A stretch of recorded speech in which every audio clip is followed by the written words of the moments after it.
Planning Commission, staff has graciously agreed to bring this new zoning master plan and land use game, something that is vitally important to Detroit right now.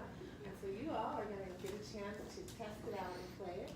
I'm going to turn it over to the Planning Commission in 1 minute. I would like to just mention, if you didn't pick one up, please pick up one of CDAD 2018 annual report for press. If you're not familiar with us, we're a membership organization of community development and neighborhood improvement groups. How many members are actually here? We usually see that number. All right. All right. If you are interested in becoming a member, we will have, there are flyers out there that talk about member benefits. This is one of them, and so we are so pleased to have you here. And eat your lunch. You have some dessert over there, cookies and some drinks. And thank you, and I will turn it over to the Planning Commission. Thank you so much. Please introduce yourself. Okay.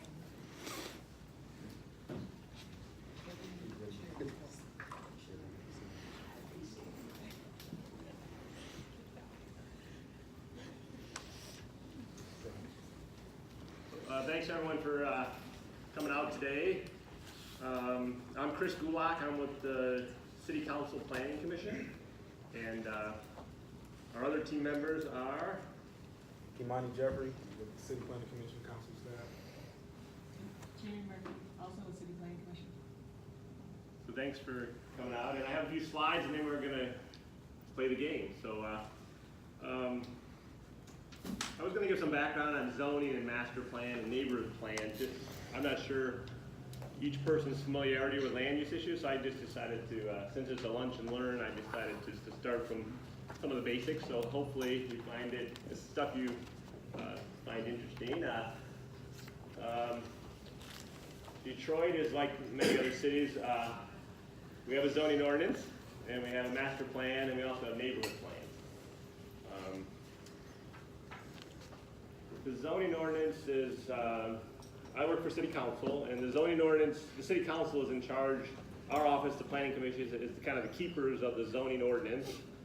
The mayor's staff, the building department, is in charge of enforcement. The BZA, as a separate department, is in charge of variances to the zoning ordinance. The planning department is also, well, I'll talk about that later. So Detroit is unique where we have several different silos.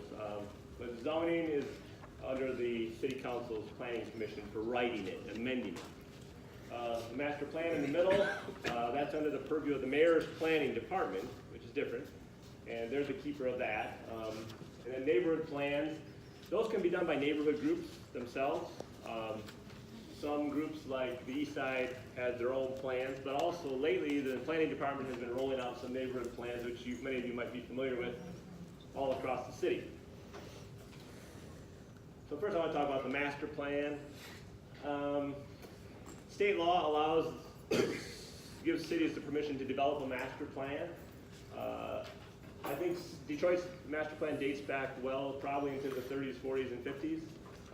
The current one was last updated in 2009, a major update, but they amend it every year as needed for different specific projects. So this map kind of shows the recommendations of the master plan. So blue, for example, is heavy industrial. The yellow is residential. Green is parkland, so you can see Rouge Park, you can see Palmer Park, and you can see Belle Isle. So this is just kind of a blueprint of how, it's kind of a 20 to 30 year recommendation of how things should develop. It's not legally binding, but it does have an influence on zoning, and I'll talk about that a little bit later. So you can see the downtown is kind of a higher density around the core. But you can see the blue kind of follows some of the railroad tracks. A lot of this is now, you can't really see it's light blue. So some parts of the city, like in Del Rey, were dark blue, and the city has made an effort in 2009 to make some of them light industrial rather than heavy industrial. But it's always a conflict of where to put new industry, where to have old industry. For example, the new FCA facility near Jefferson is dark blue there. But south of it is now light blue, which is more light industrial. So there has been an effort, I think, by the administration in 2009 to have less heavy industrial land. So that's the master plan. This shows the master plan districts. It doesn't follow the city council district, so I think it's 10 different districts, and this was created back in 2009. And there's different sub-neighborhoods within each of the sectors of the master plan. So for example, 2 is the northeast corner of the city. So you can find your neighborhood in Detroit, what the master plan says for that area. So every part of the city has a designation. So for example, this is where we're at right now in Tech Town. This is neighborhood cluster 4. So on that previous map, you'll see 4 is the downtown area, 3 is near Lower East Side, 4 is the downtown. So this is all online. If you type City of Detroit Master Plan, you can get the text and you can get the maps. The text talks about overall policies like for healthcare, environment, commercial uses. It gives general policies that the city's striving for as a city for the next 30 years. It talks about transportation, so there's health, transportation, housing, industry, business. But it has a lot of general goals like limit conflicts between residential and industrial.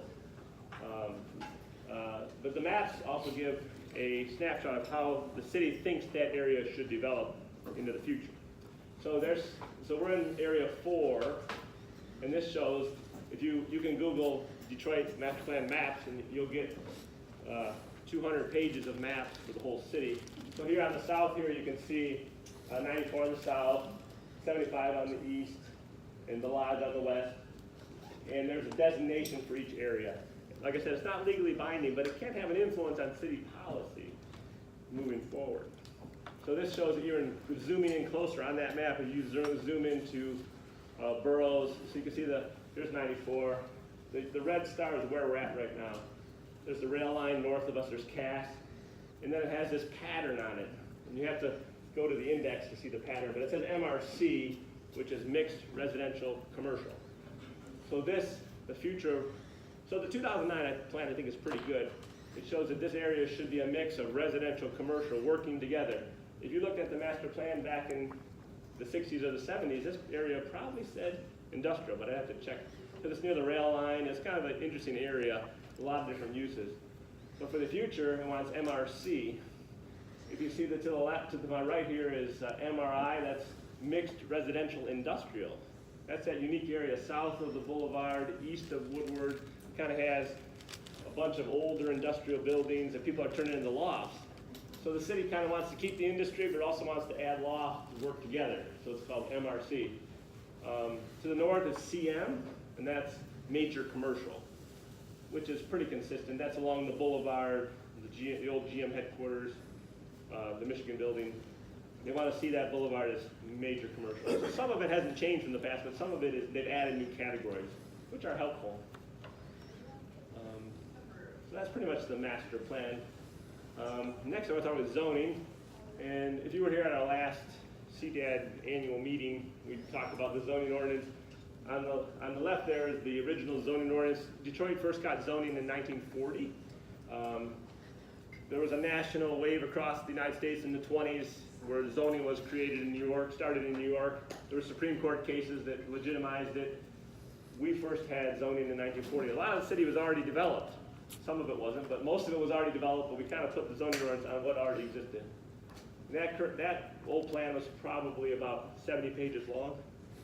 This is the current zoning ordinance from 2016 or 19, and it's about 800 plus pages. And every time a new use comes up, we have to add it in there. And we often don't take stuff away, so it is quite voluminous. But there's stuff there on when people used to have the dishes in their backyard for getting cable TV. We have that in there. We didn't take it out yet, but we're probably going to take it out soon. Now people have their little dish on the roof. So every time there's a new use, we have to add, amend it. It gets bigger and bigger. But we'll talk a little about that later, how we hope to streamline it. But as most of you may know, zoning is different than the master plan. Zoning is specific regulations of the placement of buildings on the site, how big it can be, the use that's allowed. It regulates the height, how tall a building can be. It talks about setbacks. So this is very important for, particularly if you have a vacant piece of land and someone wants to build a new structure, it's legally binding. And if you want to get a variance from that, if you want to build higher or not have that 10-foot setback, you have to go to the Board of Zoning Appeals to try to get a variance. So just to give an example, right now, on Woodward, they want to build a large mixed-use project, and they have to make sure the zoning matches what they want to do, right across the Orchestra Hall. So zoning regulates use, placement, size, parking, how many parking spaces you might need.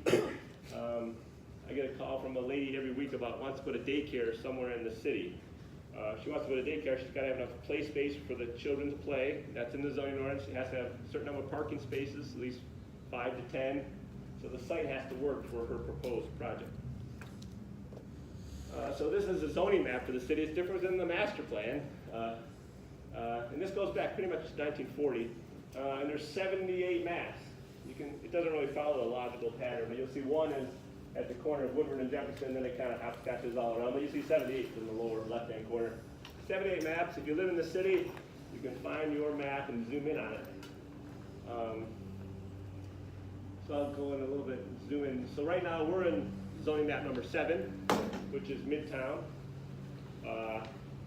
And basically you can see 94 on the south here. The lodge runs right down the middle. It doesn't match the master plan map types, but each block has a zoning designation, which is legally binding.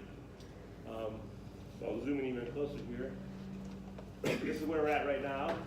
Here's Woodward, the rail line, and then you'll see Burroughs and Amsterdam. So the arrow points to the block we're at. Now that polka dotted pattern is a historic district.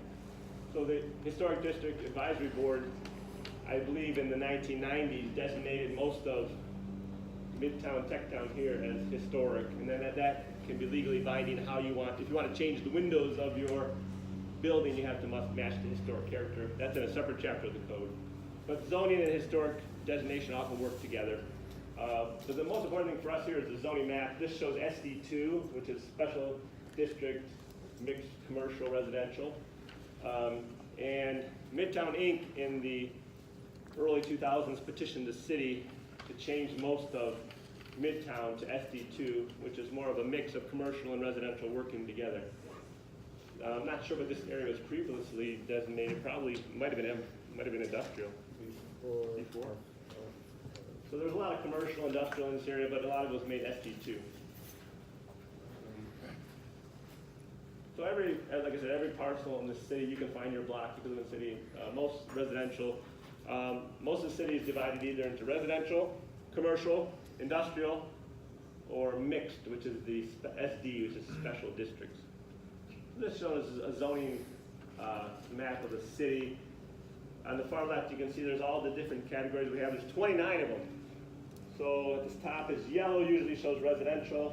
We'll talk about this in the game too. Yellow usually shows residential. Red usually shows commercial, which is we have as B. So R1 through R6 is yellow towards orange. R6 is more high density residential. R1 is low density residential. B1 through B6 is commercial. B1 is usually lower intense commercial. B6 is higher intense commercial. Most of our corridors are zone B4, which is general commercial. And then the M's are industrial. Too bad it's not I, but the M's are industrial, M1 through M5. M1 is kind of light, limited industrial, and M5 is the most intense industrial you can get in the city. Then you got your special categories like PR is park, which is green. And then we have the special districts, which are for casinos, we have SD5. For the riverfront, we have SD4. So this kind of shows the different zoning categories for the whole city. And you can see the purple is industrial, which usually follows the rail lines. You'll see the red is usually along all the commercial corridors. You see red all along 7 Mile, red all along 8 Mile, red all along Grand River. So usually got B4 along the commercial corridors. The residential are orange or yellow. And in the zoning ordinance, the 800 pages, we have some land use tables. So every use that we can conceive of are listed in the tables. So here you have all the uses on the left. You have nail salon, shoe repair, tattoo parlor, motor vehicle repair, taxi cab dispatch place. So now, as time goes by, some uses will kind of fall become obsolete, don't exist anymore, but some are new uses. Like now we have hookah lounges. What does that go under? So we have to amend the code to add hookah lounges. Some just, we don't have a lot anymore. Slaughterhouses, we don't have a lot of anymore. So we have to keep them in there, but we're trying to consolidate the uses, and we'll talk more about that later. At the top shows all those 29 different districts. So it's a pretty important, if you're into land use or in development, it's an important table to kind of figure out what goes where. And there's 3 different options in the table. There's R, which is by right, which means you can do it. You just have to pull a permit. You don't need special permission. C is conditional, which means you have to jump through a hoop at the building department with a hearing. We notify the neighbors. So, and then blank means it's not allowed there. L means, what does L mean? Legislative. That's go to city council, I think, right? Legislative. Legislative. L means legislative. So it's usually 3 main categories, R, C, and blank. So for example, it says nail salon at the top. The question is in R1, which is single-family residential, can I put one? It says no. We don't want someone developing a nail salon next to your house and having cars there all day. Now, if someone wants to run that as a home occupation and they're not bothering anyone, that's allowed. But if it's a nail salon where they put a big sign out, pave their front yard, and have a nail salon, they can't do that. They would get a ticket. Some uses get to be conditional, like major motor vehicle repair. You'll see it's not allowed in residential. It's allowed in commercial, but it's conditional where they generate a lot of traffic. Neighbors sometimes don't like them, so they have to have a little special hearing to see if those are allowed. So that's kind of the land use. So that's in the zoning ordinance if you're ever interested in. There's like 10 pages of this which say all the different land use. Shifting gears to the third major one is neighborhood plans. And as I said before, some neighborhood groups have been progressive and they hire a consultant or work with a university to develop a plan for the neighborhood. Cody Rouge has one on the west side. They worked with, I think, Orange Tech or U of M. They developed a neighborhood plan. This new administration under Duggan is developing some planning projects for different parts of the city. I think there's about 14 or 15 already. They finished a few of them. One in Southwest Detroit they're wrapping up. Island View they're wrapping up. But they got some new ones starting in Warrendale. So the mayor, and those are all on the city's website. And those will be developed, and then they'll come to our office and ask us about amending the zoning ordinance to accommodate some of those plans. They'll try to amend the master plan if something changes in any of these different areas.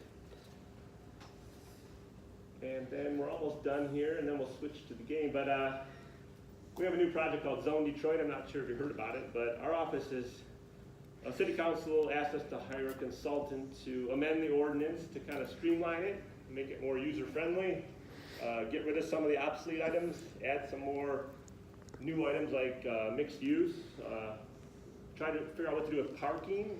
Some areas have parking problems. Some places we require too much parking. So we're going to look at the ordinance top to bottom. It started in July and it's supposed to go for 2 years. So if you want to get involved, if you're interested in zoning, you want to go on the website, you can sign up to get emails. There's also comments you can say, please address the problems in my neighborhood.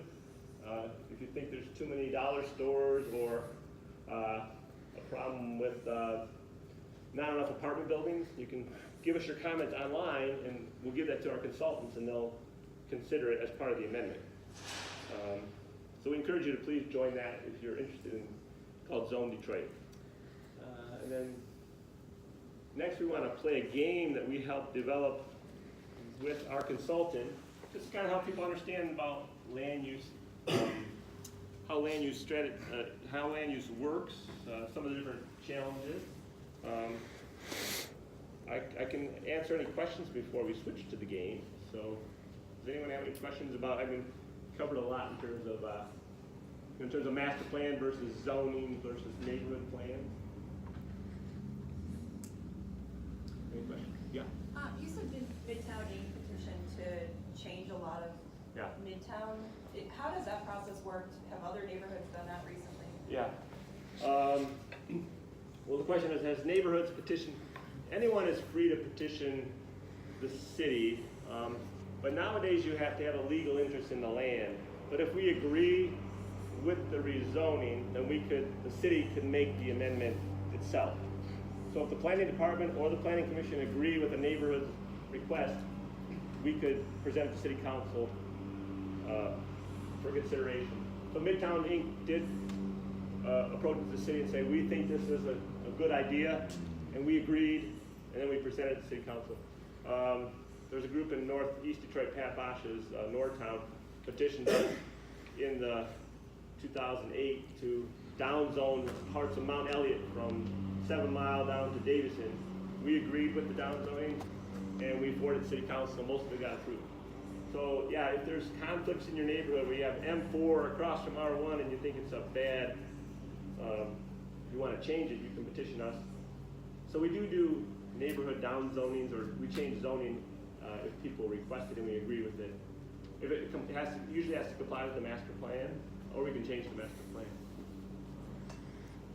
Yeah. I'd been to some of these meetings a few years ago when people were concerned that the new zoning laws might change the historical content character of this neighborhood, but they basically went through as suggested by Midtown Inc. and I mean, if the zoning generally favors the developers or big money, and the voices of the residents have a harder time fighting for their rights in terms of zoning. Sorry about this neighbor in particular? Yeah, the last time I came to those meetings were a few years ago when there were concerned residents about these changes that I assume went through as planned. Yeah, the SC2 went through. The good news is the city designated most of Midtown as historic, most of the Cass Corridor. That was the compromise. The historic was like the compromise to the concerned citizens. Yeah, so the historic does give a level of protection, and the zoning and the historic usually work independently. Most of the times, zoning, the historic, if you have the designation, it's a powerful tool to protect the neighborhood character. We'll take just a few more, and then we're going to switch to the game. One more, yeah? Yes, we have the land use chart there. Yeah. So just want to clear, that chart is available for every neighborhood. Or is that just a generic chart for all the land use that we? Sure. We have to use this chart with the map. So we're using this and the map together. Every block in the city, if the block is R1, or say if the block is B2, you can go to this chart and tell every use that's allowed on that block. Okay, so the map tells me what the actual designation is, Yeah. and this chart references The use. what is eligible to be used on that Yeah. block or whatever. And this is quite tedious. Our new consultant hopefully is going to streamline this so it's not so, we don't want to list every use every time. It's really hard to do. So we hope to maybe bunch them into categories so it's easier to use. And I'll do one more and then we're going to switch. And then we'll take some at the end too. Yeah. Can you explain what's an overlay district? Yeah, an overlay, in the zoning ordinance we have a chapter on overlays. And sometimes an overlay is almost like I'm not an expert on overlays, but it's kind of like a floating zone that can go down onto that area, adding more restrictions. I'm trying to think if we have a good example.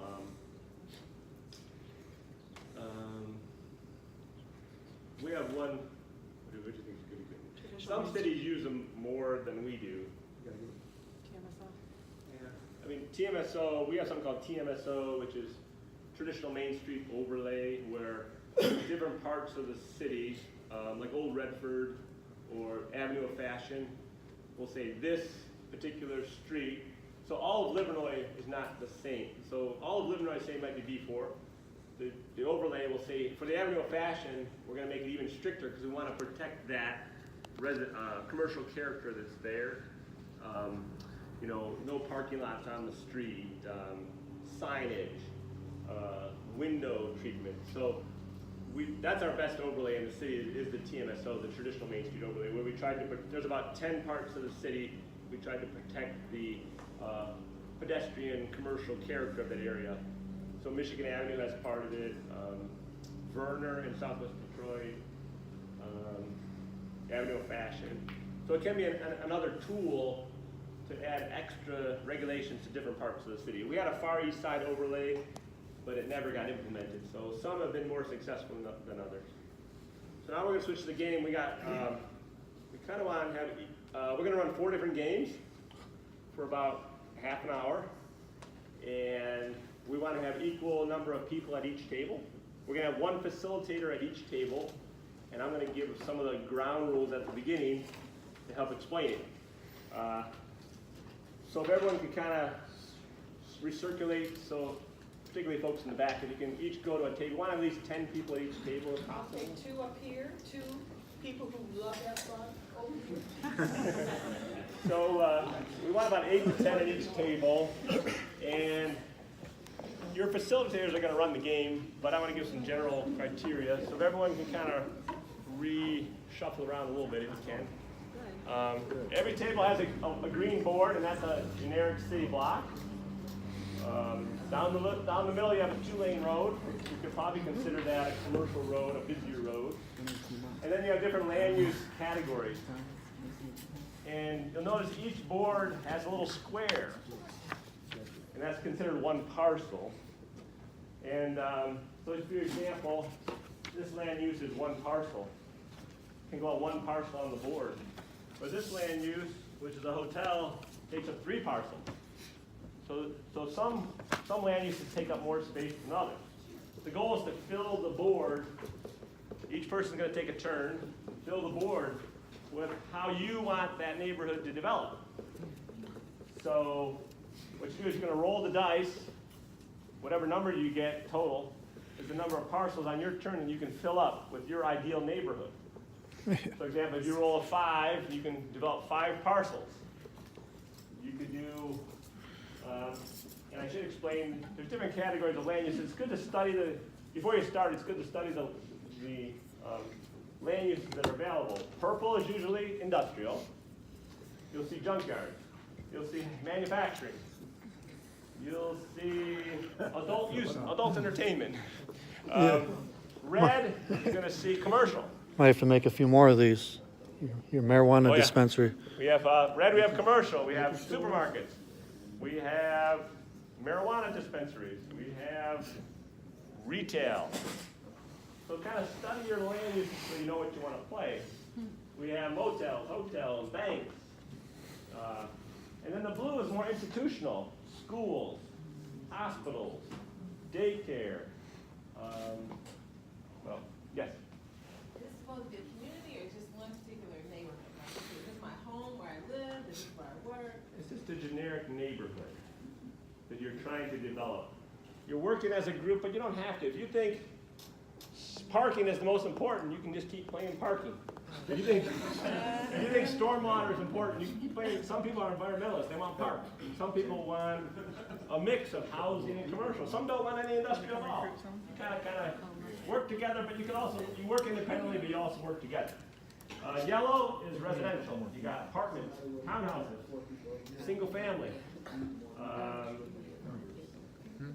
And you have something called ADU, which is accessory dwelling unit. So they often call them granny flats. If you think those are important, that's one use. There's also green, which is, green has a lot of recreational, like basketball, swimming pools, but also has parkland, trees, and gardens, farming.